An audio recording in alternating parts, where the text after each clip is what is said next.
सगळे पदाधिकारी त्यांना या कार्यक्रमाच्या शुभेच्छा देतो। आज या कार्यक्रमाला पहिल्यांदाच येण्याचा योग आला। सन्मान्य केसरकर साहेबांनी फार प्रेमाने मला इथे बोलवलं आणि सावंतवाडी पर्यटन महोत्सव हा पहिल्यांदाच मला बघण्याचा योग आला। त्याबद्दल मी त्यांचे मनापासून आभार व्यक्त करतो। या कार्यक्रमाला येत असताना आणि उद्घाटन झाल्यानंतर सगळं बघत असताना केसरकर साहेब, आपण जी ही परंपरा सुरू केली, संजू परब तुम्हाला त्या संकल्पनेच्या मागची जी भूमिका आहे ती तुम्हाला पुढे घेऊन जायचंय। केसरकर साहेबांनी अनेक गोष्टी या मतदारसंघात सुरू केल्या। ते ज्या खात्याचे मंत्री होते, म्हणजे मला जी माहिती आहे ती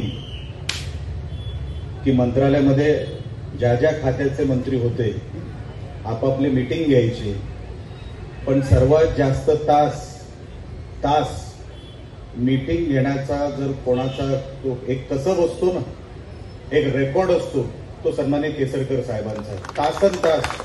म्हणजे मला माहिती आहे चिपी विमानतळावर मी विमानाने मुंबईला जात होतो आणि केसरकर साहेब त्याच विमानाने मीटिंग घेण्यासाठी चिपी विमानतळावर थांबले, मीटिंग घेतली अधिकाऱ्यांबरोबर सगळी तिकडच्या वरच्या हॉलमध्ये आणि त्याच परत विमानाने मुंबईला गेले। मीटिंग साठी येणारे मंत्री अनेक मी बघितलेले आहेत, पण हे सगळं काय घडून आणणं, आणि मला असं वाटतं सावंतवाडी ह्या मतदारसंघामध्ये जो निधी आलाय तो आम्ही कुडाळमध्ये जो आम्ही अनुभवतो, ते आम्ही कुडाळमध्ये सांगतो की बघा इकडे पाऊस कसा पडतो निधीचा, आणि जेव्हा आमदार आम्ही नव्हतो, हे याला कौशल्य लागतं, हे सगळ्यांना जमत नसतं। लक्षात ठेवा, ते मंत्रालय जे असतं ना ते 288 आमदारांचं मतदारसंघ असतो आणि मंत्री अनेक असतात, आणि त्या मंत्र्यांमध्ये आपला हा विकास निधी आपल्या जिल्ह्यासाठी आणणं, सिंधुरत्नच्या माध्यमातून पण साहेबांनी जे काम केलं, अनेक गावात जे ट्रान्सफॉर्मर गेले ना, अनेक गावांना माहिती सुद्धा नाही, ते ह्या साहेबांमुळे मिळालेले आहेत। त्या गावागावात जे काय पोहोचले ते ह्या साहेबांनी दिलेले आहेत। अशी अनेक कामं केसरकर साहेबांनी त्यांच्या कार्यकाळात केली।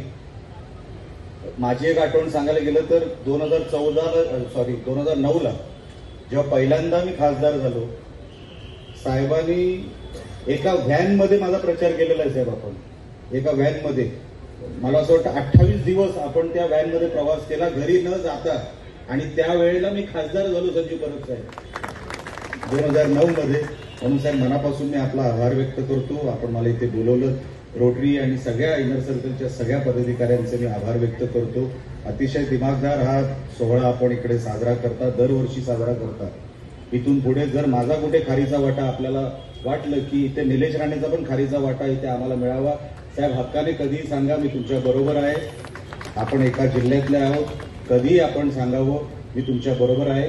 परत एकदा केसरकर साहेब आपले आभार व्यक्त करतो आणि इथे सगळ्या जमलेल्या लोकांचे आभार व्यक्त करून इथेच थांबतो। जय हिंद, जय महाराष्ट्र।